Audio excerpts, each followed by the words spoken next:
Hi, Panos Kakaviatos here to talk about Bordeaux 2010. Many critics love it. There are some outliers like John Gilman of You to a Cellar who finds it to have too much of too many things. High tannin, high alcohol, high acidities, high everything, very amplified.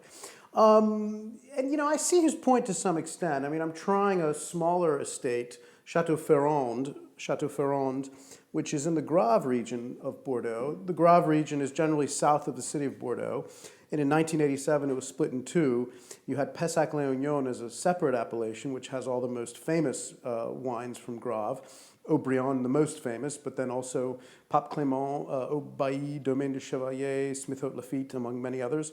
If you go to the south, it's somewhat of a forgotten region.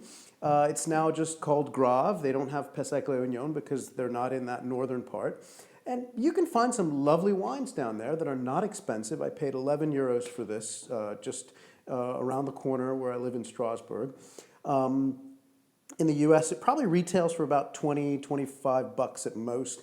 It's a good bottle of wine, classic mix of Merlot and Cabernet, aged, vinified in stainless steel, but then aged in oak. I think maybe 40% new oak, if maybe 50%. 2010, I see where Gilman's coming from because there's a lot of stuff going on. It's not really ready yet, even though it's not a famous chateau. You can try to drink these a little earlier, like Cru Bourgeois level wines. The nose is quite. It has a little bit of this graphite going on. There's some tobacco leaf that you get from Grave. It's red and black fruit. It's quite ripe. There is a certain headiness to it. It says 13.5 on the label. I wouldn't be surprised if it was closer to 14.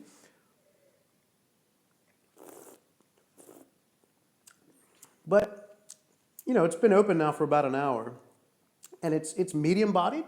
The intensity is good. I mean, it's a medium intensity. There's a lingering finish. There's a certain sharpness to it, maybe a little bit of heat. There is quite a bit of tannin. So it is too young. I mean, I would probably drink your 2008s if you have Ferrande. Ferrande is never great, in my opinion. It can be very good. Sometimes it underperforms. But in 2010, I think, for 11 euros, you could do a lot worse. And I'm enjoying it.